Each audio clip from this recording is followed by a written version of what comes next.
Olá pessoal, seja bem-vindo mais uma vez ao canal Conhecimento Aplicado. Eu sou o George e hoje vamos dar continuidade àquela nossa série de mecânica automotiva, onde aqui eu explico muitas coisas sobre a mecânica automotiva. Então hoje vamos falar sobre transmissão mais relacionada à tração. Nas próximas aulas vamos falar sobre os câmbios, a embreagem e vários outros tipos de coisas. Então, se você já gostou da proposta desse vídeo, não deixe de largar aquele like, se inscrever no canal, isso ajuda bastante. Então, sem mais demoras, vamos nessa para o vídeo. Então, o que é a tração? A tração é o contato, digamos assim, das rodas com o solo, né? O carro, ele para se mover, o motor, digamos, gira o câmbio gira a roda e a roda move o carro, né? Bem interessante isso, né? Então, para que você possa mover o carro, você precisa mover as rodas do carro. E se você é muito leigo, né, você pode ter pensado que esse contato se faz em todas as rodas, mas não é bem assim. Existem tipos de rodas, né, tipo de tração, que é isso que vamos falar aqui nesse vídeo, né? Então, vamos lá, vamos entender como é que funciona esse sistema. Então, nessa aula que você irá aprender o que é a tração, os principais tipos de tração e as vantagens e desvantagens de cada tipo de tração. Vamos lá. O que é a tração? Sistema que tem por finalidade converter e transmitir a potência do câmbio, né? O motor ele gira o câmbio e o câmbio ele gira as rodas. Então, essa tem uma transformação do giro do motor, da potência do motor, que tem um torque e uma rotação específica. Essa rotação é alterada para atender às necessidades da velocidade que a pessoa quer desenvolver o veículo. Então, quando é feita essa conversão de potência, que vamos ver mais para frente, essa conversão passa para as rodas, né, através dos mecanismos de transmissão, que é semi-eixo, cardan, e mais para frente vamos ver isso com mais calma. Mas o que é importante aqui é a forma como as rodas são tracionadas. Então, nós temos aqui uma classificação temos a tração traseira, a tração nas rodas da frente, que é a tração frontal, e a tração integral, né? Vamos ver cada uma mais detalhadamente. Bem, a tração frontal, ela tem a característica de ser basicamente mais utilizada em veículos de passeio. Aqui eu coloquei um veículo de passeio para demonstrar, e essa é a sua principal característica, mover apenas as rodas da frente, né? Então, para você ver esse tipo de tração, você sempre pode ver em veículos que tem um motor tanto longitudinal quanto motores transversais, e eles movem as rodas da frente do veículo. Então, o veículo é tracionado. Então, da mesma forma que as rodas do carro guiam o carro, da mesma forma elas tracionam e puxam o carro para frente, né? E aqui nós temos os dois tipos de disposição dos motores. Na parte de cima, o motor, quando ele é disposto longitudinalmente, né? E você observa que tem um mecanismo aqui que faz que o giro do motor, que está, no caso, no sentido longitudinal, transforme ele para o sentido transversal. E aqui embaixo nós temos os motores que já tem transversalmente. Por exemplo, o de cima é muito comum você ver esse tipo de transmissão em motores dos Volkswagen mais antigos, né? O motor AP, por exemplo, é um motor que tem essa característica. E esses motores transversais são os mais comuns em praticamente quase todo veículo de passeio que você abrir. O motor ele vai ser transversal, e por ser transversal já tem os mecanismos assim. Todos eles têm homocinética, que vamos falar isso mais para frente, né? E trizeta, todos eles têm justamente para compensar o movimento das rodas, né, com os amortecimentos. Então, na tração frontal tem essa característica. E quais são as vantagens desse tipo de tração, né?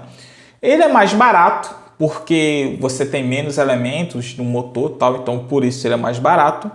A manutenção ele é mais simples, porque a pessoa não precisa de se deslocar, peças mais pesadas, em si o próprio sistema ele é mais barato também por ser mais popular.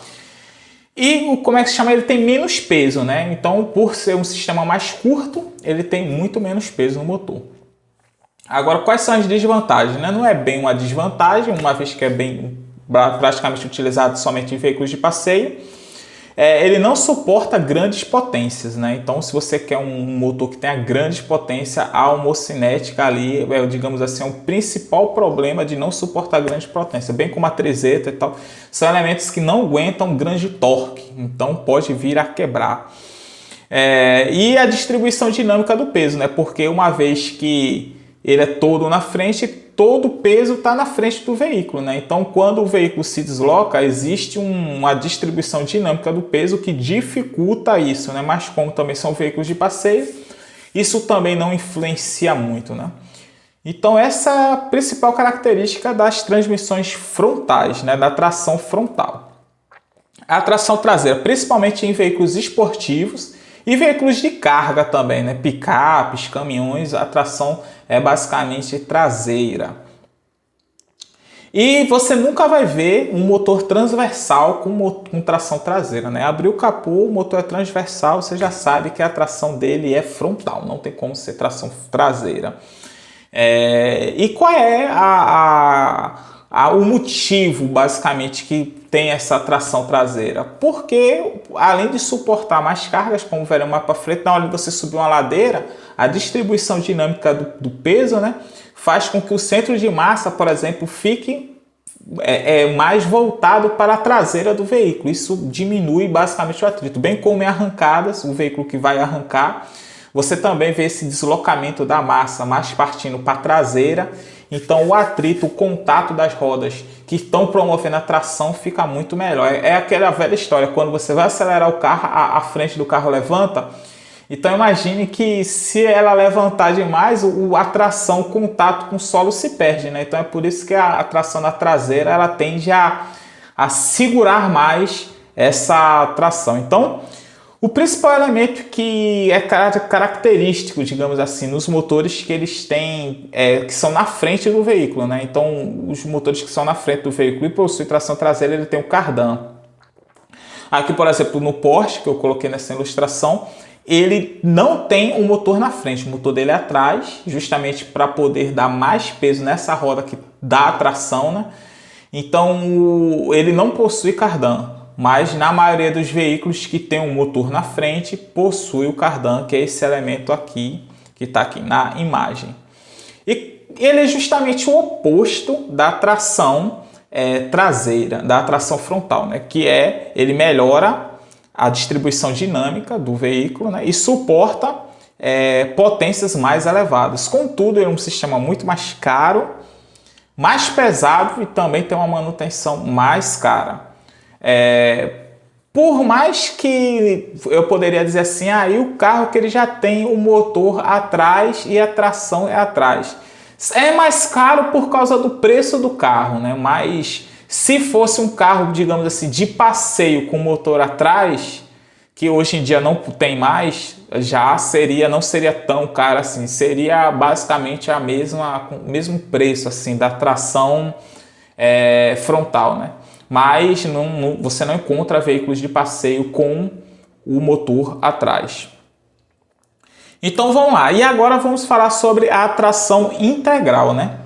Qual é a principal motivação da tração integral? Porque o que é que acontece? Enquanto você tem nos veículos que são frontais, que tem o menor peso, mais barato, a de tração traseira, só se justifica a tração integral para veículos off-road, onde se porventura uma dessas trações atolar, a outra consegue puxar o veículo. Então é mais difícil um veículo com tração integral atolar, é muito difícil.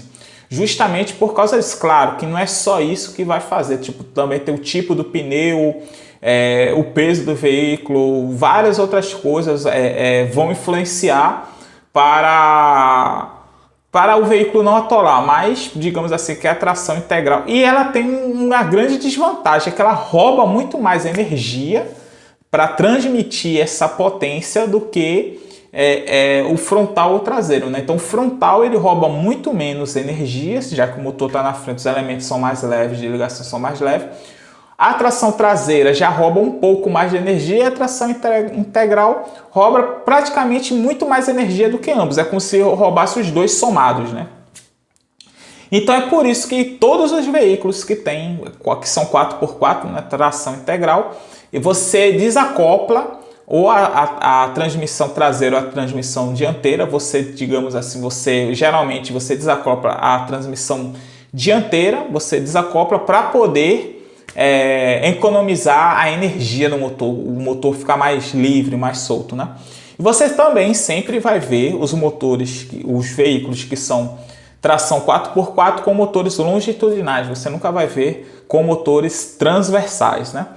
E basicamente é isso. Então, se você gostou, não deixe de largar aquele like, se inscrever no canal, isso ajuda bastante a gente a continuar nosso trabalho.